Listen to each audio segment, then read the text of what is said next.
వాల్మీకి రామనాభంతో తరిస్తాడు. అంటే ఇప్పుడు ధ్యానంలో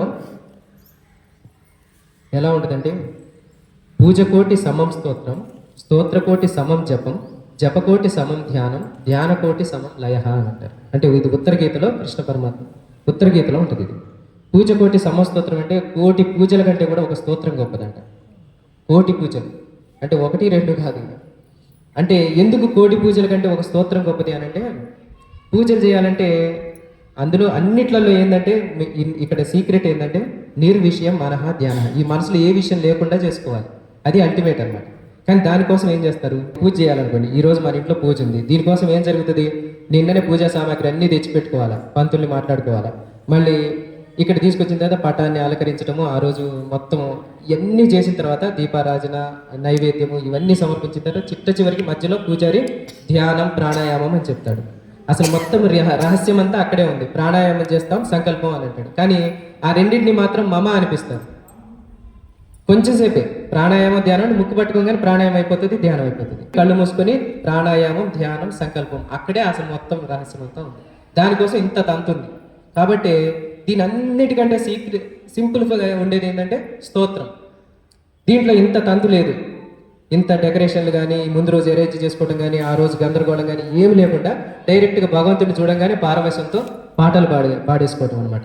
ఎట్లా ఉంటుందంటే అన్నమాచార్యుడు కొండలలో నెలకొన్న కోనేటి రాయడు వాడు, కొండలంత వారములుగు పెడువాడు, కొండలలో నెలకొన్న కోనేటి రాయడు వాడు, కుమ్మరదాసుడైన కురువరతి నమ్మి ఇమ్మన్న వరములెల్ల ఇచ్చినవాడు, దుమ్ములు చేసిన ఎట్టి తొండమంజ కురవర్తి, దుమ్ములు చేసిన ఎట్టి తొండమంజ కురవర్తి, రమ్మన్న చోటికి వచ్చి నమ్మినవాడు, కొండలలో నెలకొన్న కోనేటి రాయడు వాడు, కొండలంత వారములుగు పెడువాడు, కొండలలో నెలకొన్న కోనేటి రాయడు వాడు, కంచిలోన నుండ తిరుకచ్చి నంబి మీద కరుణించి తన ఎడకు రప్పించిన వాడు, ఎంత ఎక్కుడైన వెంకటేశుడు మనలను, ఎంత ఎక్కుడైన వెంకటేశుడు మనలను, మంచివాడై కరుణ పాలించిన వాడు, కొండలలో నెలకొన్న కోనేటి రాయడు వాడు, కొండలంత వారములుగు పెడువాడు, కొండలలో నెలకొన్న కోనేటి రాయడు వాడు. ఓకే మాస్టర్స్, ఇలా స్తోత్రం రూపంలో ఇప్పుడు చూసారా మాస్టర్, ఈ స్తోత్రం పాడినంతసేపు మీరు ఒక తన్మయత్వంలో దానికి కనెక్ట్ అయిపోయి ఆ భగవంతుడితో లీనమయ్యి జరిగిందా మాస్టర్స్? అవునా? భగవంతుడితో ఉన్నామా లేదా? వెంకటేశ్వర స్వామితో ఉన్నామా? ఉన్నట్లుగా అనిపించిందా? ఆ భావన కలిగిందా? మనసు పారవశ్యంతో నిండిపోయిందా? ఓకే మాస్టర్స్, అంటే ఇప్పుడు ఒక పూజ చేస్తే ఇంత ఆనందం కలిగిద్దా? ఒక రోజంతా గంటలు గంటలు కూర్చొని ముందు రోజు సామాగ్రి తీసుకొచ్చి అక్కడ పెట్టి అంత చేస్తే ఇంత ఆనందం కలిగిద్దా? లేదంటే మీరు ఒక స్తోత్రం జరిగితే ఈ ఆనందం దొరికిద్దా? దానికంటే ఇది ఉన్నతంగానే ఉందిగా, ఆత్మస్థితిలో ఉంచుతుందిగా, ఆనంద స్థితిలోకి తీసుకుపోతుందిగా మాస్టర్స్ కదా. అంటే స్తోత్రం అందుకే కోటి పూజల కంటే ఒక స్తోత్రం గొప్పది. శాంతాకారం భుజగశయనం పద్మనాభం సురేశం, విశ్వాధారం గగన సదృశం మేఘవర్ణం శుభాంగం, లక్ష్మీకాంతం కమలనయనం యోగి ధ్యానగమ్యం, వందే విష్ణుం భవభయహరం సర్వలోకైకనాథం. ఓకే మాస్టర్స్, ఇట్లా స్తోత్రాల రూపంలో ఆనందంగా పారవశ్యంతో భగవంతుడిని చేసుకుంటాం. స్తోత్రం గొప్పదే. కానీ ఈ స్తోత్రం చదివినంతసేపు మాత్రమే మనం భగవంతుడితో కనెక్ట్ అవుతాం, ట్యూన్ అవుతాం. కానీ ఒక ప్రాబ్లం ఉంది ఇందులో. అందరూ మంచిగా పాడలేరు. ఒకవేళ పాడినా కూడా దాంట్లో తప్పులు వస్తాయేమోనని భయం ఉంటుంది. మంత్రాన్ని తప్పుగా చదివితే ఏం కష్టం వస్తుందో, భగవంతుడి కోపం వస్తుందేమో. ఓకే మాస్టర్స్, ఇక్కడ భగవంతుడి మీద పూర్తి శ్రద్ధ పెట్టలేము. మళ్ళీ మనసు బాగా పనిచేస్తూనే ఉంటుంది, మనసుకి స్ట్రెస్ కూడా ఉంటుంది. ఓకే మాస్టర్స్, గుర్తురాదు, ఒక శ్లోకంలో ఒక పద్యం ఒక పదం రాదేమో, ఇలాంటి భయాలు ఉంటాయి. ఓకే మాస్టర్స్, ఈ లిమిటేషన్స్ ఉన్నాయి. మరి స్తోత్రం కంటే కూడా నామం గొప్పది. పూజకోటి సమం స్తోత్రం, స్తోత్రకోటి సమం జపం. కోటి పూజల కంటే ఒక స్తోత్రం గొప్పది, కోటి స్తోత్రాల కంటే ఒక జపం గొప్పది. జపం ఎట్లా గొప్పది? ఇందాక చెప్పుకున్నాం కదా, వాల్మీకి మహర్షి ఏం చేశాడు మాస్టర్స్? పూజ చేశాడా, యజ్ఞం చేశాడా, స్తోత్రం చేశాడా? ఏం చేశాడు? కేవలం రామనామం చదివి మూడో కన్ను యాక్టివేట్ చేసుకొని రామాయణం, జరగబోయే రామాయణాన్ని ముందుగానే రాసేసాడు. ఓకే మాస్టర్స్, అంటే వాల్మీకి అంతటి శక్తి ఎక్కడి నుంచి వచ్చింది? ఒక జపం నుంచి వచ్చింది కదా మాస్టర్స్. ఆంజనేయ స్వామికి అణిమాది అష్టసిద్ధులు ఉన్నాయి అంటాం కదా, ఇచ్చా రూపధారి అని అంటాము. అంతలోనే ఎంత శక్తివంతుడైనా అవుతాడు.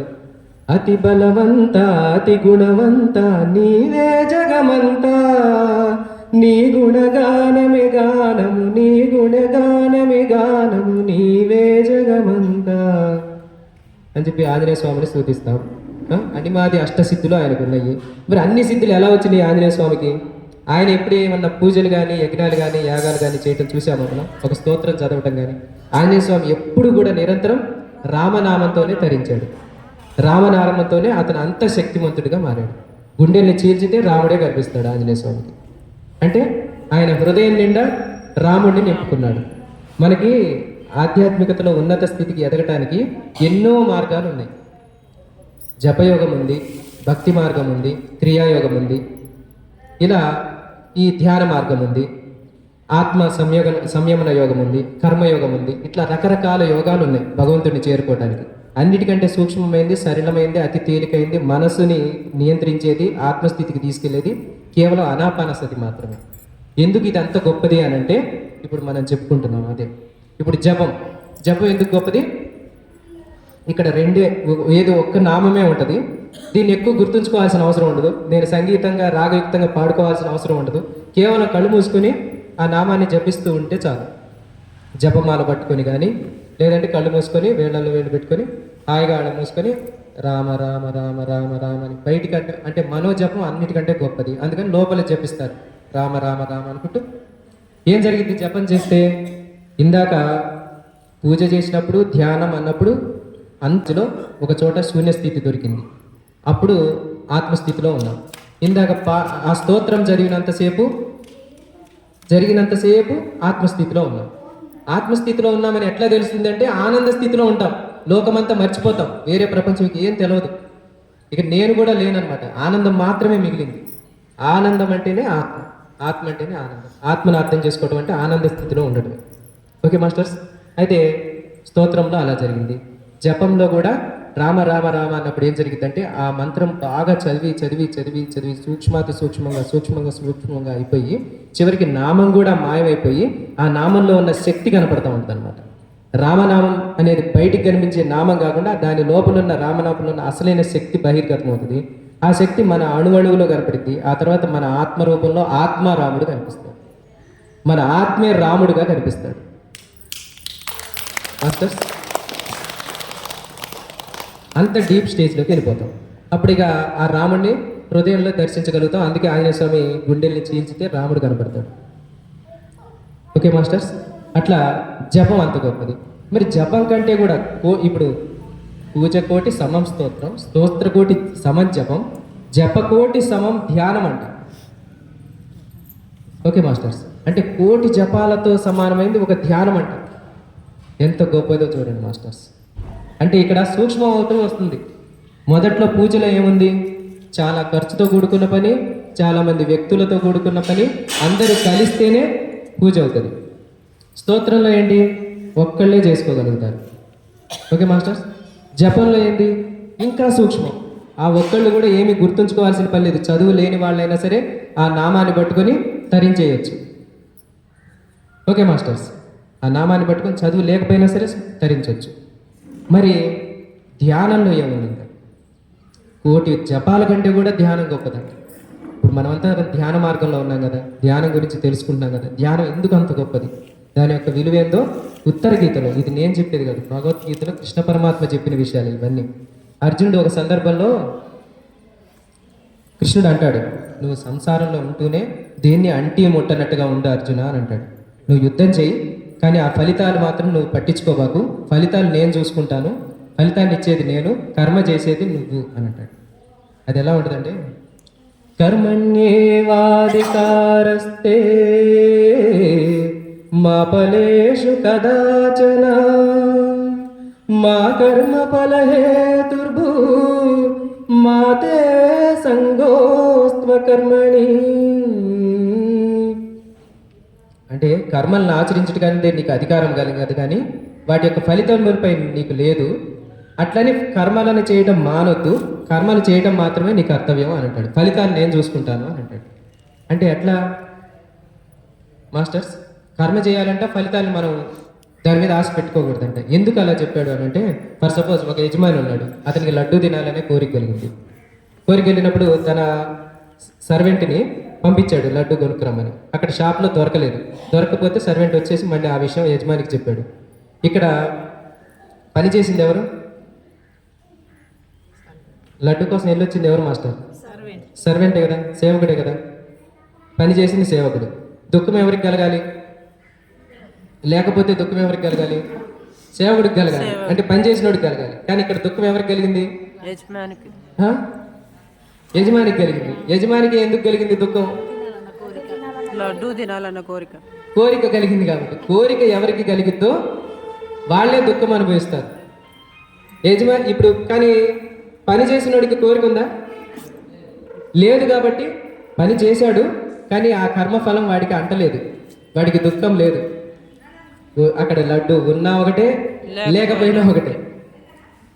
కానీ ఎవరికైతే కోరిక ఉందో వాళ్ళకి మాత్రం దొరికితే సంతోషం, దొరకపోతే దుఃఖం. ఈ దుఃఖం అంటే దుఃఖము సంతోషం ఈ చక్రంలో బంధించబడి ఉంటారు. అంటే మనం కూడా కోరికలలో బంధించబడి ఉన్నామంటే దుఃఖమే. కర్మలను చేసుకుంటూ పోయామంటే, పనులను చేసుకుంటూ పోయామంటే, అంటే సర్వం శ్రీకృష్ణ చరణారవిందార్పణమస్తు అనే భావనతో మనం పనులు చేశామంటే, నేను ఏ పని చేసినా ఆ భగవంతుడి యొక్క ఉద్దేశాన్ని నిర్వర్తించడం కోసమే, నేను ఈ భూలోకానికి వచ్చిన నా యొక్క అసలైన కర్తవ్యాన్ని నిర్వర్తించడం కోసమే, ఆయన కోసం నేను ఈ పనులు చేస్తున్నాను అనుకున్నప్పుడు దుఃఖం లేదు. ఎప్పుడైతే నేను నా కోసము, నా ఇంట్లో కోసము, నా ఉన్నతి కోసము అనుకుంటానో ఖచ్చితంగా దుఃఖం ఉంటుంది. ఈ శరీర భావనలో ఉన్నవాళ్ళు తన కోసమే ఆలోచిస్తారు. ఎప్పుడైతే ఆత్మభావంలోకి వెళ్తారో, మనసు వికసించి బుద్ధి వికసించితో, అప్పుడు అందరి గురించి ఆలోచిస్తారు, అందరిలో తానే ఉన్నానని తెలుసుకుంటారు. ఆత్మ రూపంలో అందరూ నేనే అని తెలుసుకున్నప్పుడు అతనికి మరణం అనేది ఉండదు. మాస్టర్, మరణం ఎక్కడుంది? ఇంకా తను ఇందులోనే ఉన్నాను అనుకున్నప్పుడు మరణం, అన్నిట్లో నేనే ఉన్నాను అనుకున్నప్పుడు ఇక్కడ మరణం ఏది మాస్టర్స్? అందుకే భగవంతుడు అహమాత్మ గుడాకేశ సర్వభూత శయస్థిత. కృష్ణుడు ఎందుకు ఆ చిరంజీవి, ఆయనకి మరణం ఎందుకు లేదు?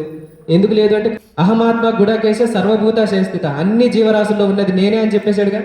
కాబట్టి కృష్ణుడికి అంతం ఉందా మాస్టర్స్? తను చెప్పేశాడు కదా, నేను అన్నిట్లలో ఉన్నది నేనే అన్నప్పుడు ఇందులో ఉన్న నేను పోతే ఏంటి మాస్టర్స్? అంటే ఆ స్థితిలోకి ఆత్మజ్ఞాని వెళ్ళగలుగుతాడు. అన్నిట్లలో ఉన్నది నేనే అని తెలుసుకున్న నాడు బ్రహ్మర్షి స్థితికి చేరుకుంటాం. ఎప్పుడైతే మనం ఈ 40 రోజులు ఈ యోగ సాధన చేస్తామో, శ్వాస మీద ధ్యాస పెట్టి ధ్యానం చేస్తామో, అప్పుడు యోగి అవుతాం. యోగి అవటం అంటే యోగ్యుడు అవటం. ఈ మనిషిలాగా ఉండే మామూలుగా ధ్యానంలోకి రాకపోతే మనిషే, ఎన్నాళ్ళు జీవించినా మనిషే, చివరికి మరణించేది కూడా మనిషిలాగే మరణిస్తాడు. ఎప్పుడైతే ధ్యాన సాధన మొదలు పెడతాడో, మనసు తన అధీనంలోకి వచ్చినప్పుడు యోగత్వం సిద్ధిస్తుంది. అప్పుడు వాళ్ళని యోగి అంటారు. ఆ యోగికి ధ్యానం మరింత ఉన్నత స్థాయికి ఎదిగినప్పుడు మూడో కన్ను తెరుచుకుంటుంది. అప్పుడు వాళ్ళని ఋషి అంటారు. వాల్మీకి ఋషి, అందుకే ఆయన మూడో కన్ను తెరుచుకుంది కాబట్టి భవిష్యత్తును చూసి రామాయణాన్ని రాసేశాడు.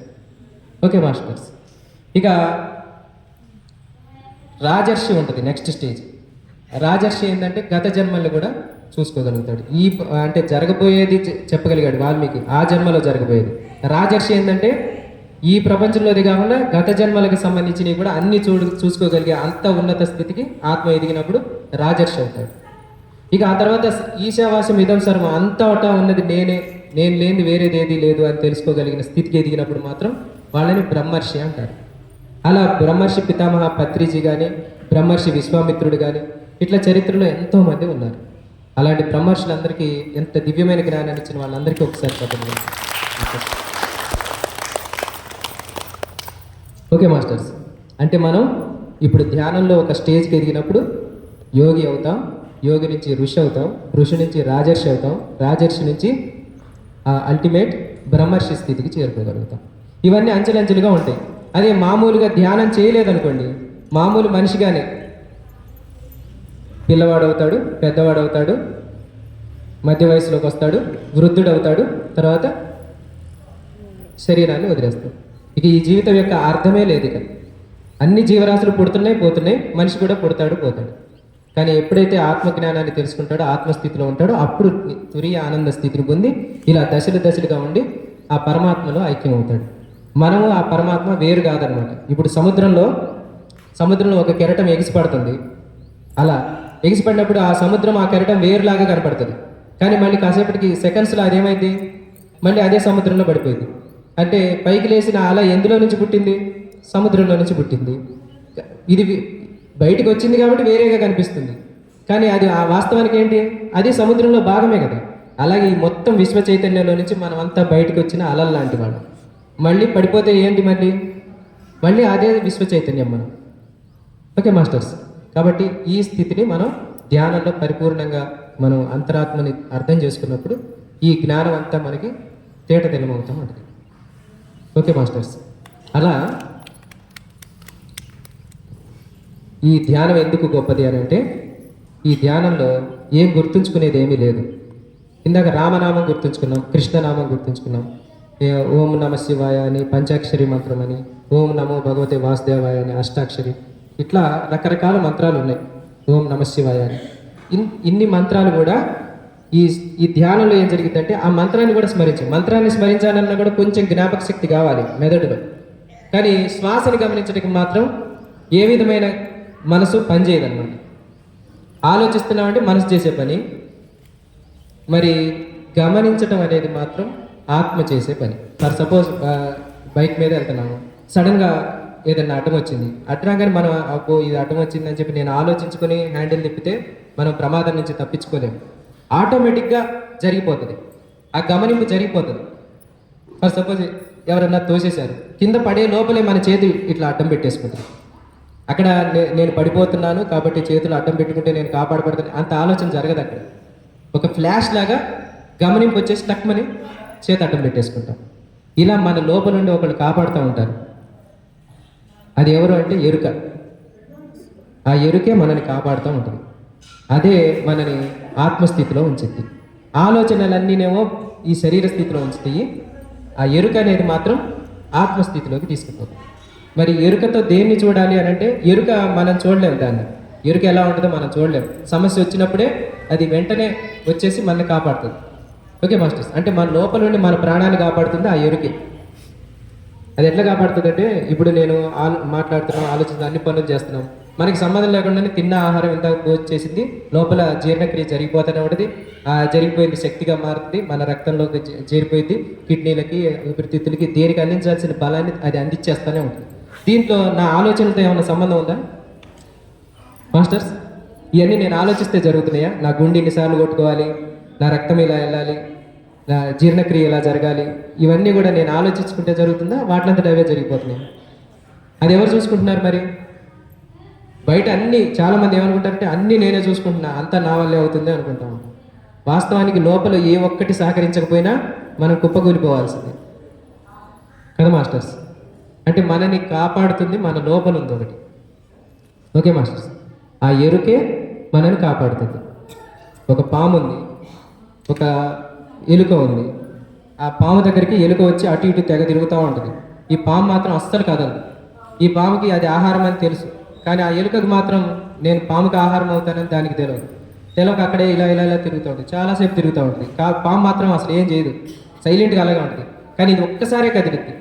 టక్మని ఇలా కదిలి ఆ ఎలుకను తీసేసుకుంటుంది. ఈ పాము దగ్గర ఉంది ఏంది, దాని దగ్గర లేనిదేంటి మాస్టర్స్? దీనికి ఎరుక ఉంది, దానికి ఎరుక లేక అన్ని రకాల ప్రయత్నాలు చేస్తూ ఉంది. పక్కనే శత్రువు ఉన్న సంగతి అది గమనించలేకపోయింది. ఓకే మాస్టర్స్, అంటే ఎరుక స్థాయి మనని కాపాడుతూ ఉంటుంది. ఆ ఎలుకకి కనుక ఎరుక ఉన్నట్టయితే దాని ప్రాణం రక్షించబడేదిగా.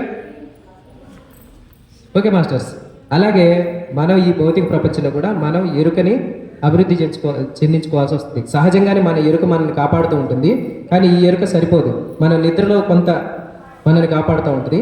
మరి మెరుగుతో ఉన్నప్పుడు ఆ ఎరుక కాపాడాలంటే, మన అన్ని చేసే పనులన్నీ సక్రమంగా జరగాలంటే, అది మంచిగా పనిచేయాలంటే మనం ఆత్మస్థితిలోకి వెళ్తేనే ఆ ఎరుక బాగా పనిచేస్తుంది. ఆ ఎరుక ఎప్పుడు పనిచేస్తుందంటే శ్వాసను గమనించినప్పుడు మాత్రమే పనిచేస్తుంది. ఓకే మాస్టర్, అంటే గమనింపు అనేది ఆత్మ యొక్క లక్షణం. గమనింపు, ఆలోచించడం అనేదేమో మనసు యొక్క లక్షణం, గమనింపు అనేది ఆత్మ యొక్క లక్షణం. కాబట్టి ఇప్పుడు నేను గమనిస్తున్నాను అంటే శ్వాసని, ఆత్మతో కూడి ఉన్నానని. శ్వాసని గమనిస్తూ ఉన్నప్పుడు ఆలోచనలు తగ్గిపోయి ఆత్మస్థితిలోకి వెళ్తాం. ఎట్లా వెళ్తామంటే శ్వాసకి ఆలోచనలకి దగ్గర సంబంధం ఉంది. ఇందాక శ్వాసకి ప్రాణానికి దగ్గర సంబంధం ఉంది అనుకున్నాం కదా. ఆలోచనలకు ఎట్లా సంబంధం అంటే, మనకి బాగా కోపం వచ్చింది అనుకోండి, అప్పుడు మన శ్వాస ఎలా కొట్టుకుంటుంది? స్పీడ్గా జరుగుతూ ఉంటుంది కదా. మనకి శాంతంగా ప్రశాంతంగా ఏదైనా పాట విన్నప్పుడు కానీ, పడుకోపోవడానికి వెళ్ళినప్పుడు కానీ, రిలాక్స్గా ఉన్నప్పుడు మన శ్వాస ఎట్లా ఉంటుంది? అంటే మన మనసు మన శ్వాసతో లింక్ ఉందా లేదా? అంటే శ్వాసను వేగంగా, అంటే ఇక్కడ ఆలోచనలు ఒత్తిడి పెరిగినప్పుడు శ్వాస వేగం పెరుగుతుంది, ఇక్కడ ప్రశాంతంగా ఉంటే శ్వాస వేగం తగ్గుతుంది. మరి ఈ శ్వాస వేగాన్ని నేను వేగాన్ని తగ్గించుకుంటే ఇక్కడ ప్రశాంతం కూడా జరిగిద్దిగా. ఈ రెండింటికి లింక్ ఉంది కదా. కాబట్టి దీని మీద కంట్రోల్ తెచ్చుకుంటే శ్వాస మీద, దీని మీద కంట్రోల్ ఆటోమేటిక్గా జరిగింది.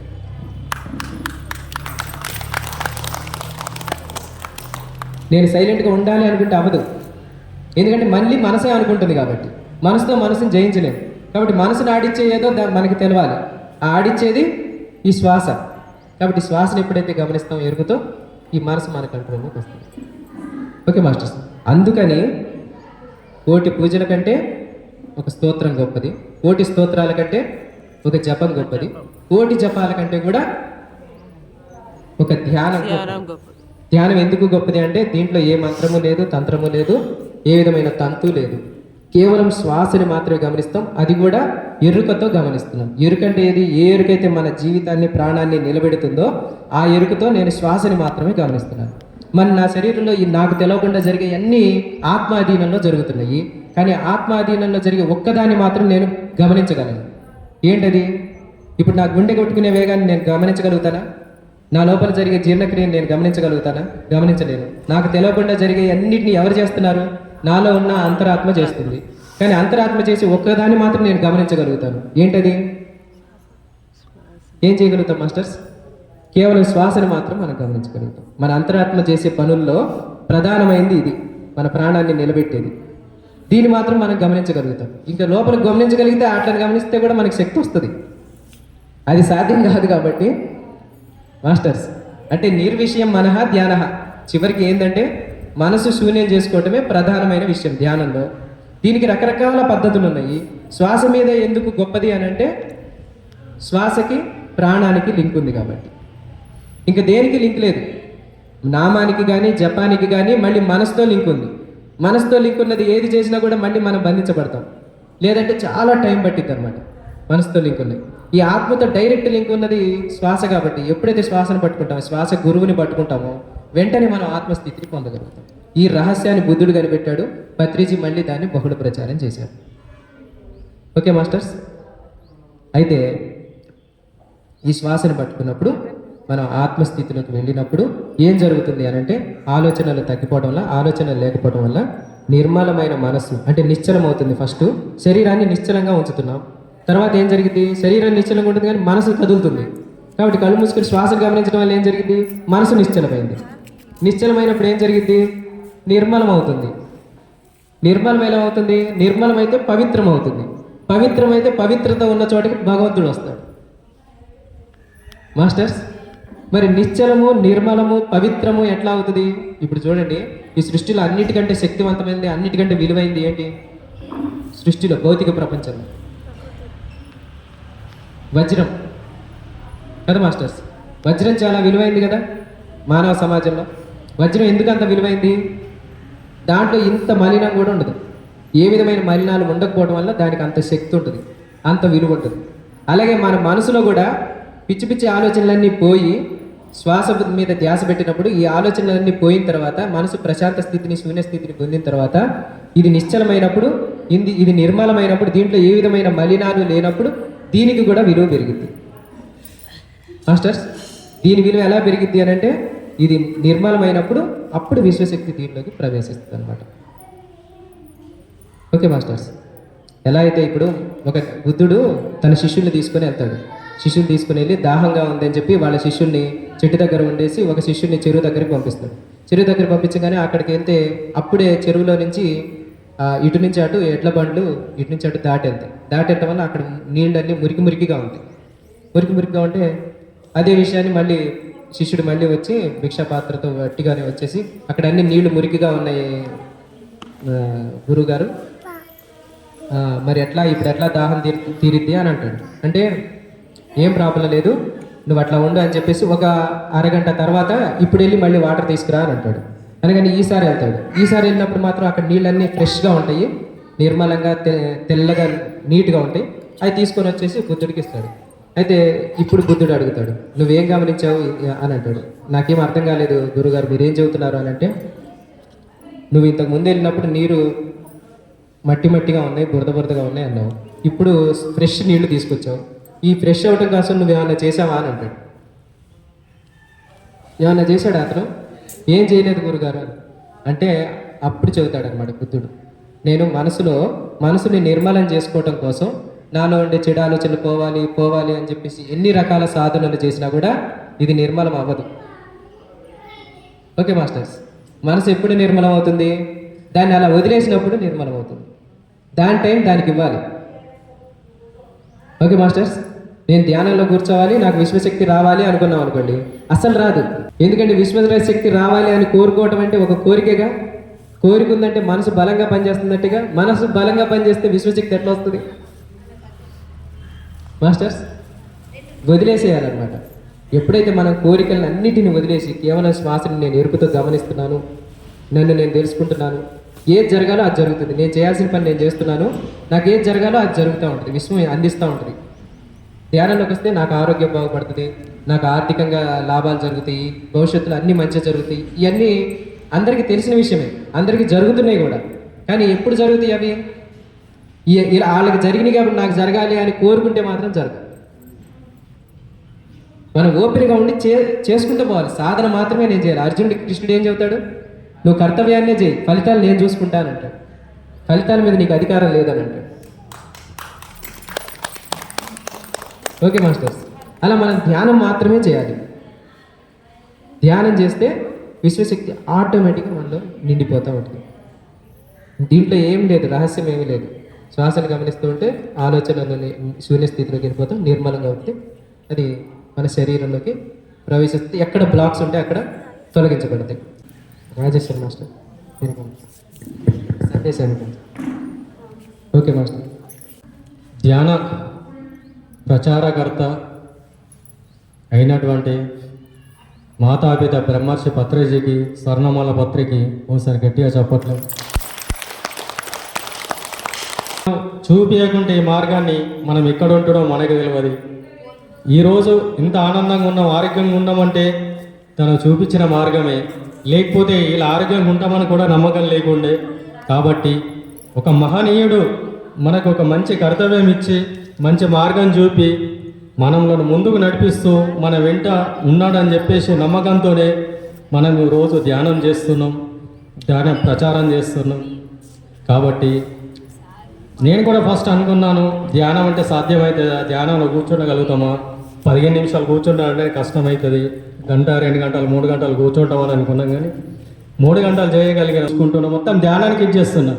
నిదర్శనం ఇప్పుడు స్వామి అన్నట్లు మనం ఏది ఊహించుకుంటే అదే. అంటే ఇప్పుడు నేను నిజం చెప్తున్నా, నేను తలుసుకుంటే నిన్ననే నైట్లో స్వామి వారు ప్రత్యక్షంగా నేను కట్టుకున్న డ్రెస్సులో ప్రత్యక్షమైండు. ఇట్లా ఏంటంటే నా మనసులో స్మరణ చేసుకుంటాడు కాబట్టి వైట్ డ్రెస్లో వచ్చిండు. అంటే అది స్మరణ చేసుకుంటానే కదా, స్మరణ చేసుకుంటూ రాదు కదా.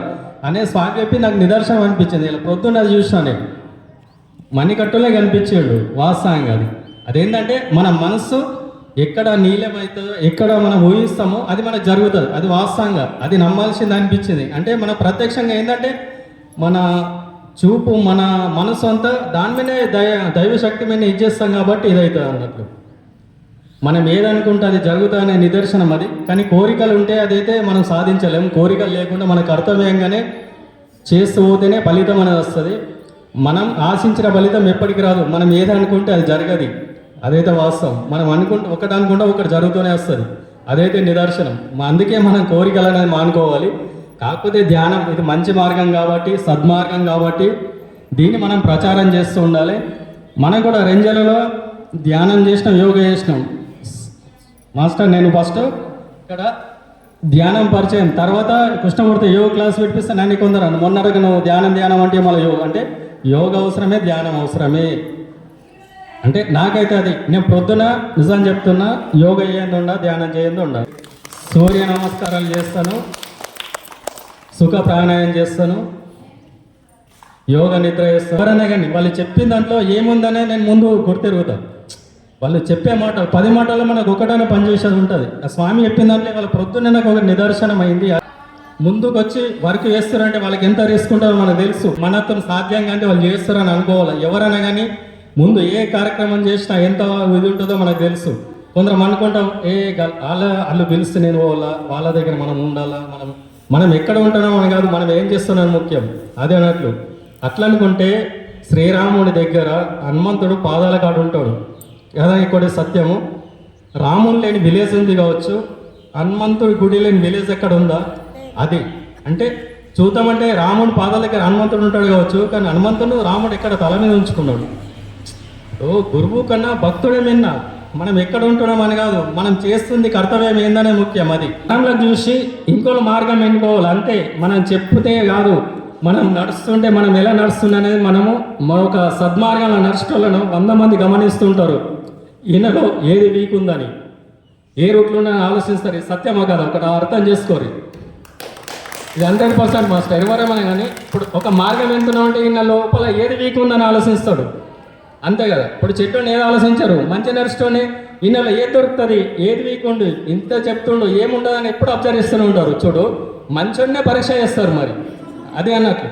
అందుకనే ముందు మనం మార్గం మంచిగా ఎన్నుకోవాలి. ఇప్పుడు ధ్యానం కన్నా ఒక 10 నిమిషాల ముందు ఒక సూర్య నమస్కారాలు 12 వేసి ధ్యానాలు కూర్చో, ఎంత ధ్యానం సెట్ అవుతావు. బట్టే కూర్చొని ధ్యానం సెట్ అవుతుందంటే ఒళ్ళుకు ఏమైందంటే కష్టపడతానే కదా. ఇప్పుడు ఎండలో కష్టపడ్డ వాళ్ళకు నీడ విలువ తెలుస్తుంది, నీడలో ఉన్న వాళ్ళకి ఎండ విలువ ఏం తెలుస్తుంది. అది అన్నట్లు కష్టపడితేనే మనకు ఎవరైనా కానీ ఒకరోజు చాలా హార్డ్ వర్క్ చేసి ధ్యానాలు కూర్చుంటారు, ఎంత శూన్యస్థితిలోకి వెళ్ళిపోతారు. ఎట్లా పోతారు అంటే శరీరానికి అలసట ఇదైంది కాబట్టి వెళ్ళిపోతాం. ధ్యానం సర్వరోగ నిరోధిని సకల భోగకరిని అనేది ఉన్నది కాబట్టి అందరికీ థ్యాంక్ యూ మాస్టర్స్. ఈ అవకాశం ఇచ్చిన అందరికీ thank you. Ranger master Bhuvaneshwar మాట్లాడతాడట, ఆయన సందేశం ఇందులో. గత 45 సంవత్సరాల నుంచి నేను శాకాహారి. 35 సంవత్సరాల నుంచి పెళ్ళై నుంచి నా భార్య శాకాహారి. 25 సంవత్సరాల నుంచి నా పిల్లలు శాకాహారి. మొత్తం కుటుంబం శాకాహారి. వస్తలేదు, కళ్ళు లేదు, బీడీ లేదు, ఏం లేదు. కళ్ళు తాగినా, బీరు తాగినా, అన్ని తాగినా అన్నీ వదులుకున్నా. ఏ కారణంగా వదులుకున్నా? ఆధ్యాత్మిక మార్గంలో నడిచి మహాత్ముల మాటలు వినడం వల్ల నేను, నా కుటుంబం పెద్దగా ఆస్తులు అంతస్తులు ఏం లేవు, కానీ ఇదే నాకు ఆస్తి అనుకుంటాను. ఎందుకు మంచిగా నడిపిస్తున్నాయి. మార్పు అనేది రావాలమ్మా. ఎట్లా మార్పు వస్తుంది? మన ముఖం అర్థంలో చూసుకుంటే మన ముఖం ఎట్లా అర్థం చెప్తున్నది. అయితే మనం జీవితంలో మనం ఏం చేస్తున్నాం, ఎట్లా నడుస్తున్నాం, మన మనిషి జన్మ ఏం చేస్తున్నామంటే ఆధ్యాత్మిక మార్గంలో గురువుల ద్వారా దగ్గర వెళ్ళడం వల్ల, ధ్యానం చేయడం వల్ల మన జన్మ అనేది ఏదైతే ఉన్నదో తప్పులు చేస్తున్నామో అది చూపిస్తుంది అన్నమాట. ఈ తప్పు చేయగలరా ఇక నేను మనిషిని అనుకోవాలి. కనుక ఆ మనిషికి అన్ని పరీక్షలు ఉన్నాయి, వేరే వేరే జీవులకు లేవు కదా. కనుక ఇంకా ఎక్కడికి టైం లేదు. Thank you.